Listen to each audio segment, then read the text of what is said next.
تاکہ اسے آرام دہ ماحول مل سکے۔ اس کی لگن اور محنت دیکھ کر مجھے خوشی ہوئی۔ وہ واقعی ایک ذہین اور محنتی لڑکی تھی جو اپنے کام اور تعلیم کے بارے میں سنجیدہ تھی۔ میں نے دل ہی دل میں سوچا کہ ایک استاد کے طور پر مجھے بھی اسے صحیح رہنمائی دینی چاہیے تاکہ وہ اپنے پیپرز میں کامیاب ہو اور ہر چیلنج کا سامنا بخوبی کر سکے۔ اس دن مجھے یہ احساس ہوا کہ تعلیم میں صبر، لگن اور رہنمائی سب سے زیادہ اہم ہے، اور شاگرد کی محنت اور دل جمی استاد کے لیے سب سے بڑی خوشی کا سبب بنتی ہے۔ کبھی کبھار میرا ضمیر مجھے جھنجھوڑ دیتا تھا اور کبھی ایسا موقع ہی نہیں ملتا تھا جس پر میں اپنی خواہش ظاہر کر سکوں۔ اسی لیے آج تک ثانیہ مجھ سے کچھ دور ہی رہی تھی۔ دل چاہ رہا تھا کہ آج میں اپنی بات اس تک پہنچا دوں، لیکن میں جانتا تھا کہ اس کے لیے ابھی صبر کرنا ہوگا۔ میں نے دل میں یہ بھی فیصلہ کر لیا کہ اگر وہ میری بات نہ سمجھے یا انکار کرے تب بھی میں اپنے جذبات کو قابو میں رکھتے ہوئے اسے صحیح طریقے سے سمجھانے کی کوشش کروں گا۔ میں سوچ رہا تھا کہ کچھ ایسا منصوبہ بناؤں کہ جس دن گھر والے اور دوسری لڑکیاں دونوں نہ ہو، تاکہ میں اسے بہتر طریقے سے رہنمائی دے سکوں۔ میں نے ذہن میں رکھا کہ 15 دن بعد ہمارے گھر میں میرے چچا کی بیٹی کی شادی ہے، اور اس دوران میں ایک موقع تلاش کروں گا کہ جب ثانیہ کو پڑھانے کے لیے ٹیوشن بلاؤں اور ہم پڑھائی میں فوکس کر سکیں۔ یہ 15 دن میرے لیے صبر اور انتظار کا امتحان بن گئے۔ وہ اپنی پڑھائی میں مکمل طور پر مصروف تھی اور اس نے ایک بھی چھٹی نہیں لی کیونکہ اس کے پیپر قریب تھے اور وہ پوری لگن سے تیاری کر رہی تھی۔ دونوں بڑی لڑکیاں بھی باقاعدگی سے آئی اور کوئی چھٹی نہیں کی، اس لیے مجھے بس یہ دیکھنے کا موقع ملا کہ ثانیہ کتنی محنتی اور پرعزم ہے۔ میں نے دل ہی دل میں سوچا کہ شاگرد کی یہ لگن استاد کے لیے سب سے بڑی خوشی ہے۔ وقت گزرتا گیا اور شادی میں صرف 3 دن باقی رہ گئے۔ میں نے ان 12 دنوں کو صبر اور تحمل سے گزارا اور ہر لمحہ ثانیہ کی محنت اور دلچسپی کو قریب سے محسوس کیا۔ میں نے باقی دونوں لڑکیوں سے کہا کہ 2 دن بعد ان کی چھٹی ہے تاکہ ہم سب کا نظام اور پڑھائی کا سلسلہ بہتر طریقے سے چل سکے۔ اس دوران میں نے یہ بھی سوچا کہ زندگی میں صبر اور منصوبہ بندی کتنی اہم ہوتی ہے، اور ایک استاد کے لیے ضروری ہے کہ وہ شاگرد کے لیے درست وقت اور ماحول فراہم کریں تاکہ وہ اپنی قابلیت کے مطابق ترقی کر سکے۔ آخری دن وہ نہیں آئی کیونکہ ان کے والدین نے کہا تھا کہ آج وہ اپنے کزن کی شادی میں جائیں گی۔ میں نے اس بات کو ذہن میں رکھتے ہوئے ایک ٹھوس منصوبہ بنایا اور اب اس پر عمل کرنے کا وقت آ گیا تھا۔ اگلے 2 دن وہ معمول کے مطابق آتے رہی، لیکن تیسرے دن کوئی بھی نہیں آیا کیونکہ میرے گھر والے شادی کی تیاریوں میں مکمل طور پر مصروف تھے۔ دوپہر کا وقت تھا اور میں سوچ رہا تھا کہ آج کسی طرح شاگرد کو بلا کر پڑھائی کروا سکوں۔ میرے کزن کی مہندی تھی اور ہم 3-4 دن کے لیے ان کے گاؤں جانا تھا۔ میں امی کے کمرے میں گیا اور نرمی سے بولا، امی میری طبیعت کچھ ٹھیک نہیں ہے، کل بارات میں ضرور آؤں گا۔ امی نے میری بات سنی اور خاموش ہو گئی۔ چونکہ میں نے کبھی جھوٹ نہیں بولا تھا اس لیے وہ یہ حقیقت سمجھ گئی۔ میں خوشی خوشی اپنے کمرے میں واپس آ گیا اور دل میں سوچا کہ آج شاگرد کے ساتھ پڑھائی کا وقت بہترین ہوگا۔ میں نے ثانیہ کے والد کو کال کر کے بتایا کہ آج اسے پڑھانے کے لیے بھیجیں اور ساتھ ہی بیٹھک میں جا کر انتظار کرنے لگا۔ کچھ دیر بعد میرے گھر والے شادی میں روانہ ہو گئے اور میں صبر کے ساتھ ثانیہ کے آنے کا انتظار کرنے لگا۔ وقت گزرتا گیا اور 5 بجنے والے تھے۔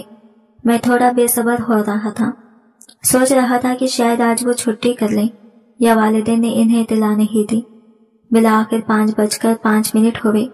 اچانک دروازے پر دستک ہو گئی۔ میں دوڑ کر دروازے کی طرف گیا اور جیسے ہی اسے کھولا میری خوشی کی انتہا نہ رہی۔ خوبصورت حسینہ ثانیہ کاندھے پر بیاگ رکھے خوشی دلی کے ساتھ کھڑی تھی۔ اس لمحے میں نے محسوس کیا کہ شاگرد کی محنت اور اس کی لگن دیکھ کر ایک استاد کو جو خوشی اور تسکین ملتی ہے وہ الفاظ میں بیان کرنا مشکل ہے۔ جیسے ہی میں نے دروازہ کھولا وہ سلام کرتے ہوئے اندر آئی۔ سر، آپ نے تو کہا تھا کہ آج آپ اپنے کزن کی شادی میں جائیں گے، پھر آپ یہاں کیوں ہیں؟ وہ بولی۔ اس کی آواز میں ایک مٹھاس تھی جیسے کوئی خوشگوار گیت گنگنا رہا ہو۔ میں نے ہنس کر کہا، ہاں بس میں نے یہ سوچا کہ تمہاری پڑھائی میں خلل نہ آئے، تمہارے پیپر آنے والے ہیں، اس لیے میں شادی میں نہیں گیا۔ یہ سن کر اس کے چہرے پر مسکراہٹ چھا گئی۔ وہ بولی، شکریہ سر، آپ نے میری وجہ سے اتنا اہم انوائٹ چھوڑ دیا۔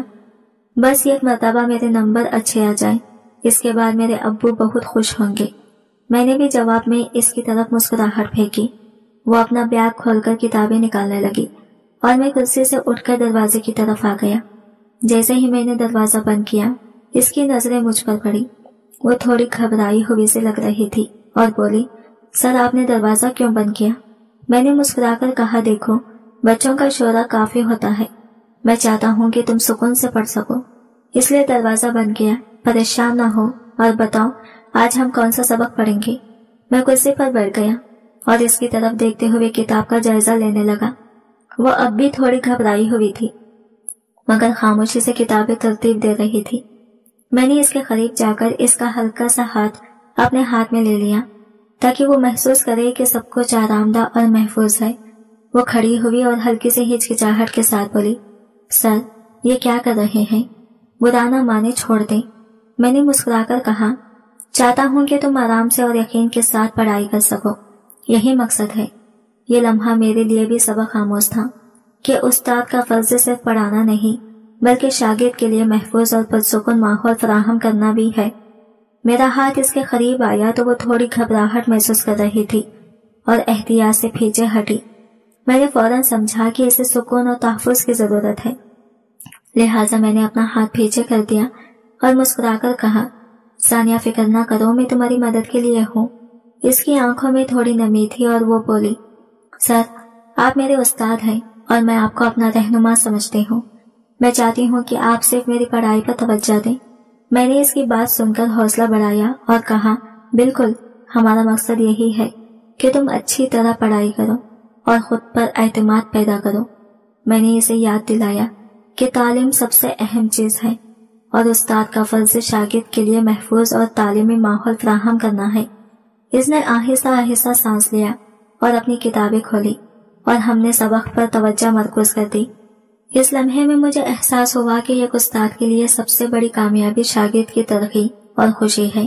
میں اس کے قریب آیا اور دل میں سوچ رہا تھا کہ میں اسے پڑھائی میں مدد دینے کے لیے اور زیادہ وقت دے سکوں۔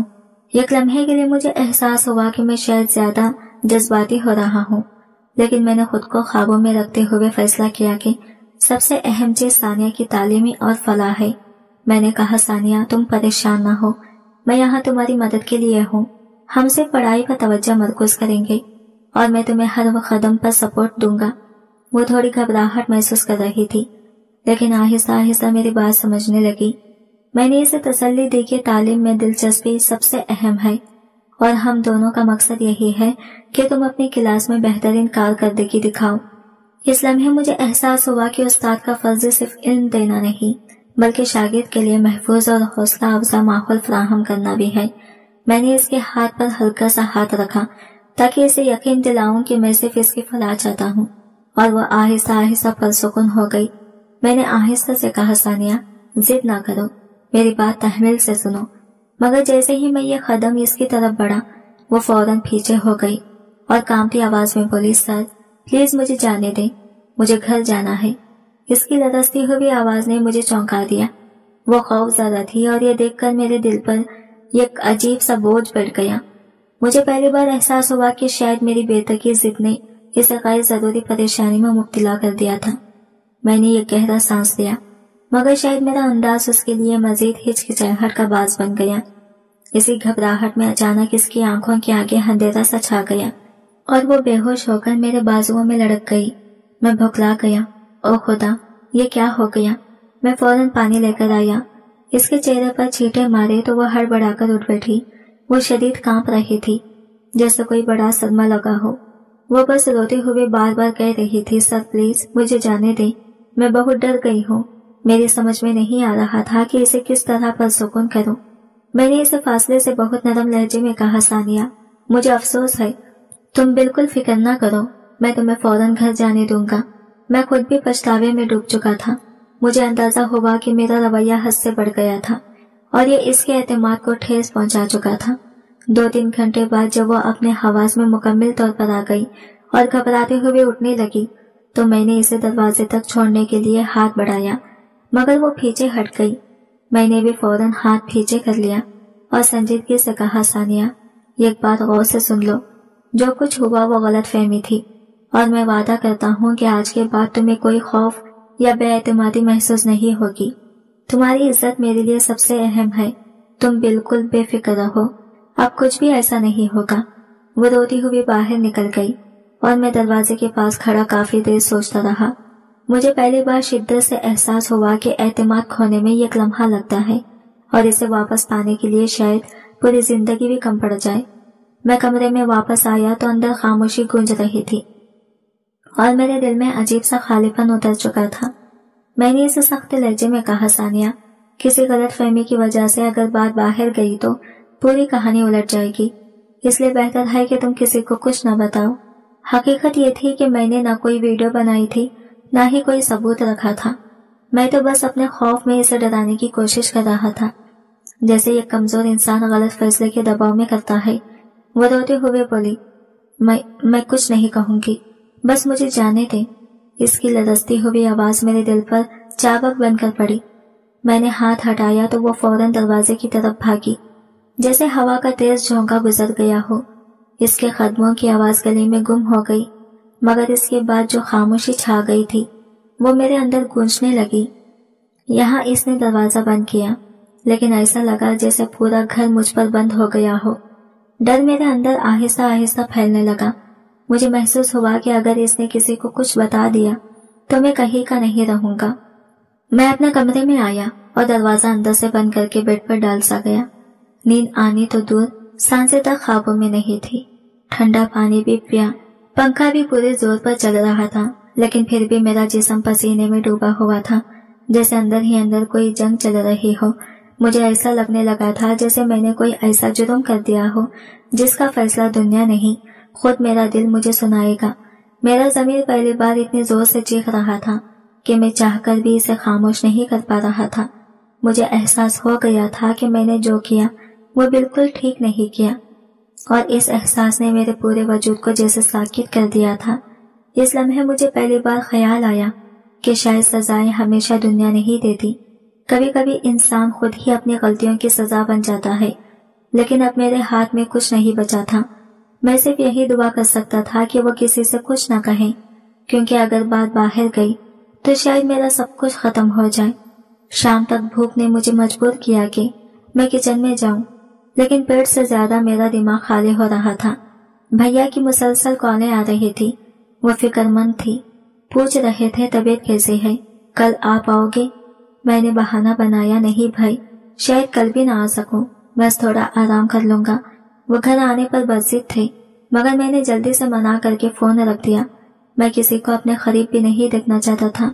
کچن میں آ کر میں نے چاول چولہے پر رکھے، مگر ہاتھ کانپ رہے تھے، جیسے کھانا نہیں کوئی بوجھ اٹھا رہا ہوں۔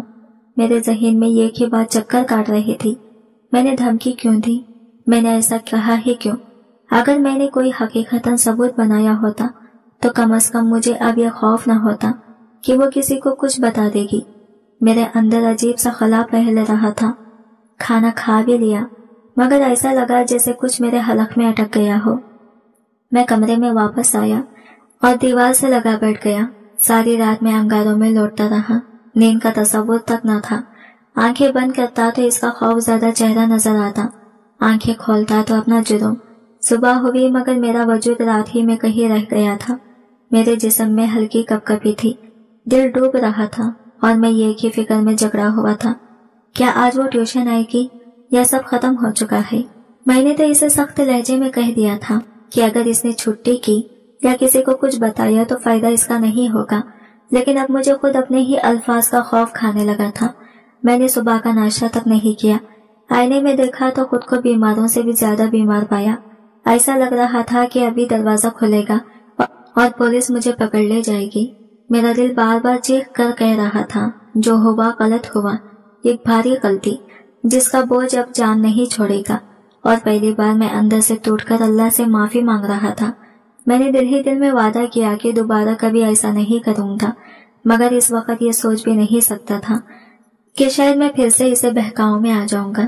شام کے 5 بجے ثانیہ گھر پہنچی۔ وہ بہت خوفزدہ اور محتاط لگ رہی تھی، میرے قریب آنے سے گریز کر رہی تھی اور ہر بار میری طرف دیکھ کر تھوڑا سا پیچھے ہٹ جاتی۔ اس کا یہ خوف دیکھ کر میرے اندر کے جذبات پھر سے ابھر آئے۔ لیکن میں نے خود پر قابو پایا اور اسے چھو تک نہیں، بس دور ہی بیٹھا رہا اور اس کی موجودگی کو خاموشی سے محسوس کیا۔ آج بھی وہ دونوں لڑکیاں نہیں آئی اور انہیں یہ بھی نہیں معلوم کہ میں گھر پر ہی ہوں۔ میں نے ثانیہ کو پڑھانا شروع کیا اور بار بار اسے نصیحت کی کہ کسی سے کچھ نہ کہے۔ میں نے صرف اتنا کہا کہ میرے پاس تمہاری ہر محنت کا ریکارڈ ہے، تو تمہیں فکر کرنے کی ضرورت نہیں۔ وہ بے حد ڈری ہوئی تھی اور میں نے یہ دیکھ کر یقین کر لیا کہ وہ واقعی کسی سے کچھ نہیں بتائے گی۔ وقت دھیرے دھیرے گزرتا رہا اور اگلے 2 دن بھی وہ اکیلی آتی رہی۔ چوتھے دن وہ دونوں لڑکیاں بھی واپس آ گئی اور چھٹی کا دن ختم ہو گیا۔ اس بار میں نے کسی سے یہ بات نہیں چھپائی کہ میں شادی میں نہیں گیا۔ میرے گھر والے بھی واپس آ چکے تھے اور سب حیران تھے کہ میں شادی میں کیوں نہیں گیا۔ میں نے بس مسکراتے ہوئے کہا، میرا دل ہی نہیں چاہا شادی میں جانے کا، اس لیے میں نہیں آیا۔ میرے جسم اور طبیعت تو 1 دن کے اندر ہی معمول پر آ گئی تھی، لیکن میرے جذبات اب بھی بار بار ابھر رہے تھے۔ ہر روز جب وہ آتی، میں اسے دیکھ کر اپنے اندر کے احساسات کو سنبھالنے کی کوشش کرتا، لیکن موقع ابھی تک نہیں ملا کہ میں اپنے ارادے پر عمل کر پاؤں۔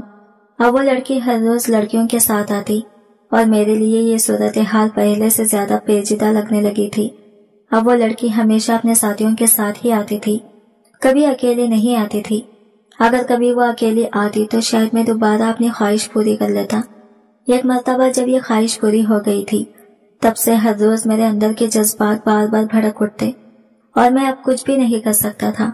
میں نے کئی بار امی سے کہا کہ میری شادی کروا دیں، لیکن وہ ہر بار ہتھیلی جھاڑ کر کہتی تھی، بڑی بہن گھر میں بیٹھی ہے، شرم نہیں آتی شادی کا ذکر کرتے ہوئے۔ میں کیسے کہتا کہ میں اس گناہ کے چکر میں مزید نہیں پڑنا چاہتا۔ میں نے بھیا سے بھی چند مرتبہ بات کی، دبے لفظوں میں کہا کہ وہ امی کو سمجھائے کہ میری شادی کی عمر ہو چکی ہے، لیکن بھیا نے بھی ٹال مٹول کر دیا کہ پہلے نصرت کی شادی ہوگی اور پھر تمہارے بارے میں سوچیں گے۔ موت کیا نہ کرتا۔ میں ایک بار پھر ثانیہ کے قریب جانے کی کوششوں میں لگ گیا۔ ایک دن ثانیہ کی چھٹی تھی اور اس نے پہلے ہی مجھے بتا دیا تھا کہ وہ کل نہیں آئے گی، کسی دعوت پر جانا تھا، اس لیے میں مطمئن تھا کہ آج میری فرصت کا دن ہے۔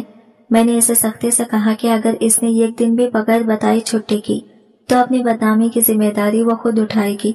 اب میرا دل سوچ رہا تھا کہ اس بار جب موقع ملے گا میں اس کے قریب آؤں گا اور اپنی خواہش کو پورا کرنے کی کوشش کروں گا۔ میری آنکھیں اور دل بے چین تھے۔ ہر لمحہ میں یہ سوچ رہا تھا کہ کب یہ دن آئے گا اور کب میں اپنے ارادے کے مطابق قدم اٹھا سکوں گا۔ میں سوچ رہا تھا کہ اگر کل ثانیہ اکیلی آئے گی تو میں اس سے آرام سے بات کر سکوں گا۔ آج وہ نہیں آئی تھی اور میں نے باقی لڑکیوں سے کہہ دیا تھا کہ میری طبیعت کچھ ٹھیک نہیں، اس لیے کل وہ چھٹی کر لیں۔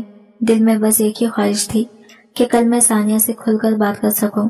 گھر والے بھی اپنے کاموں میں مصروف تھے، اس لیے میں نے سوچ رکھا تھا کہ کل کا وقت نسبتاً پرسکون ہوگا۔ اگلے دن جب ثانیہ آئی اور دیکھا کہ باقی لڑکیاں نہیں ہیں تو وہ ایک دم چونک گئی۔ شاید اسے ایسا لگا کہ کچھ بات غلط ہے۔ وہ دروازے سے ہی پلٹنے لگی، مگر میں نے فوراً اسے روک کر کہا، رکو ثانیہ، پہلے میری بات سن لو، میں تم سے یہ غلط فہمی دور کرنا چاہتا ہوں۔ وہ پھر بھی گھبراہٹ میں بولی، سر پلیز، میں اکیلی نہیں رک سکتی، مجھے اچھا نہیں لگ رہا۔ اس کی کانپتی آواز سن کر مجھے اپنے لہجے پر کنٹرول کرنا پڑا۔ میں جانتا تھا کہ پہلے جو کچھ ہوا اس نے اسے بہت ڈرا دیا تھا، لیکن اس بار میرا ارادہ صاف تھا، میں اس سے صرف بات کرنا چاہتا تھا۔ میں نے گہرا سانس لیا، کرسی سے ہٹ کر اس سے مناسب فاصلے پر کھڑا ہو گیا اور نرم آواز میں کہا، ثانیہ، میں تمہیں یقین دلانا چاہتا ہوں کہ میں نہ تمہیں روک رہا ہوں نہ ہی تم پر کوئی دباؤ ڈالنا چاہتا ہوں۔ میں نے جو کچھ پہلے کہا تھا وہ غصے اور الجھن میں کہا تھا اور وہ سب غلط تھا۔ وہ سسکتے ہوئے بولی، سر، میں ڈر گئی تھی، آپ دوبارہ ویسا کچھ نہ کہیے گا، پلیز مجھے جانے دیں۔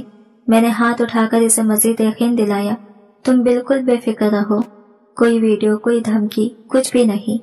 وہ سب ایک بے وقوفی تھی جس پر اب مجھے شرمندگی ہے۔ تم چاہو تو ابھی فوراً جا سکتی ہو۔ اسے پہلی بات لگا کہ شاید میں واقعی سنجیدہ ہوں۔ اس کی آنکھوں سے خوف تھوڑا کم ہوا، مگر وہ اب بھی محتاط تھی۔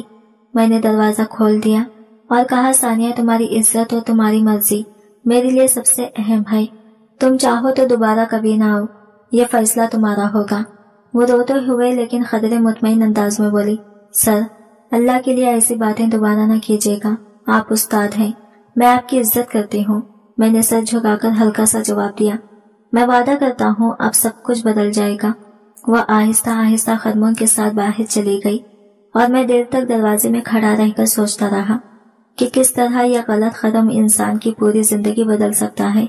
اندر ایک عجیب سی ندامت اور خاموشی بھر گئی تھی، جیسے میرا اپنا ضمیر مجھے جھنجھوڑ رہا ہو۔ جب وہ روتی ہوئی بولی تو میرے چہرے پر ایک ہلکی سی مسکراہٹ آ گئی۔ اس کی معصومیت اور جذبات دیکھ کر مجھے احساس ہوا کہ کبھی کبھی ہماری غلط فہمیاں بہت بڑے اثرات ڈال سکتی ہے۔ آج بھی ہم نے اپنے مسئلے کو بات چیت کے ذریعے سلجھا لیا اور وہ آخر کار گھر چلی گئی۔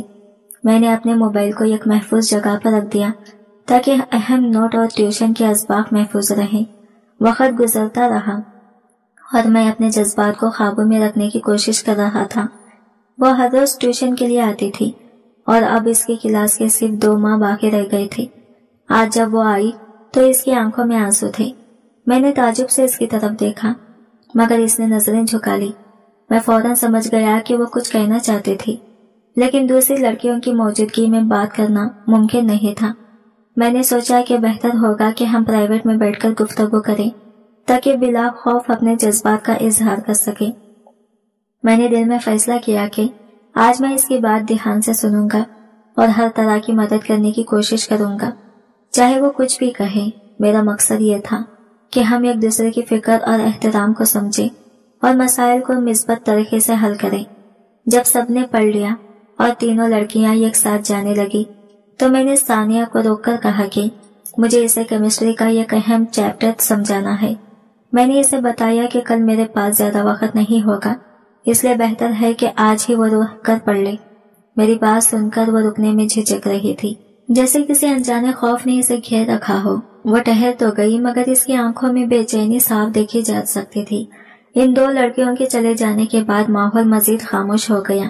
میں نے محسوس کیا کہ وہ کسی بات کو دل میں دبا رہی ہے۔ ثانیہ، مجھے لگتا ہے تم کچھ کہنا چاہتی ہو، میں نے نرمی سے پوچھا، مگر دل کے اندر ڈر سا بیٹھ گیا۔ مجھے ایسا لگا جیسے شاید کوئی بڑی بات ہونے والی ہے۔ میری بات سنتے ہی وہ اچانک رو پڑی۔ میں ابھی بھی کچھ سمجھ نہیں سکا کہ معاملہ کیا ہے، مگر اس کی حالت دیکھ کر فوراً دونوں دروازہ بند کیے تاکہ کوئی مداخلت نہ ہو۔ گھر والا دروازہ تو ویسے بھی بند رہتا تھا، لیکن میں نے گلی والا دروازہ بھی بند کر دیا تاکہ وہ اپنی بات اطمینان سے بتا سکے۔ ثانیہ پلیز تم رو مت، جو بھی بات ہے مجھے بتاؤ، شاید میں تمہاری کوئی مدد کر سکوں۔ میری بات پر وہ غصے سے میری طرف دیکھنے لگی، جیسے اس کے دل میں کئی دنوں سے جمع بھڑاس اب پھٹنے والی ہو۔ یہ پریشانی آپ کی ہی دی ہوئی ہے اور آپ اسے حل نہیں کر سکتے۔ اس کی آواز بھر آ گئی مگر اس کی آنکھوں میں یہ عجیب فیصلہ جھلک رہا تھا۔ میں اب جینے کے قابل نہیں رہی، میں خود کو ختم کر دوں گی۔ یہ جملہ سن کر میرے دل جیسے سینے میں دھڑکنا بھول گیا۔ میں سکتے میں آ گیا۔ آخر وہ کیا کہنا چاہتی تھی؟ اس کے الفاظ میرے ذہن میں گونج رہے تھے اور میں مسلسل اندازہ لگانے کی کوشش کر رہا تھا کہ آخر اس کے ساتھ ایسا کیا ہوا جس نے اسے اس حد تک پہنچا دیا۔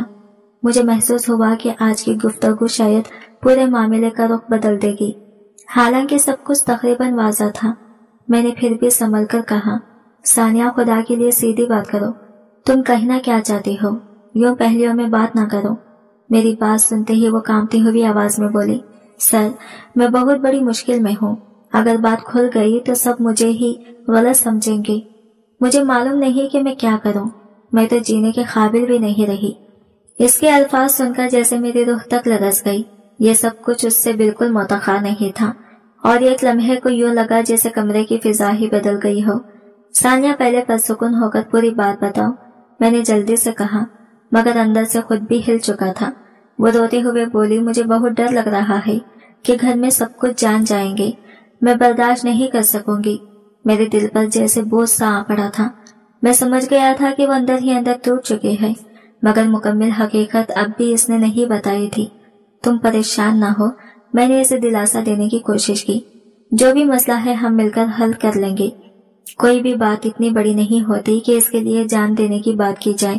وہ مسلسل نفی میں سر ہلاتی رہی، مگر میں نے اس کا حوصلہ بڑھانے کے لیے نرم لہجے میں کہا، دیکھو تم اکیلی نہیں ہو، اگر کوئی مسئلہ ہے تو اس کا حل بھی ضرور ہوگا۔ تم اتوار کے دن کسی بہانے کہہ دینا کہ تمہیں ایکسٹرا کلاس لینا ہے،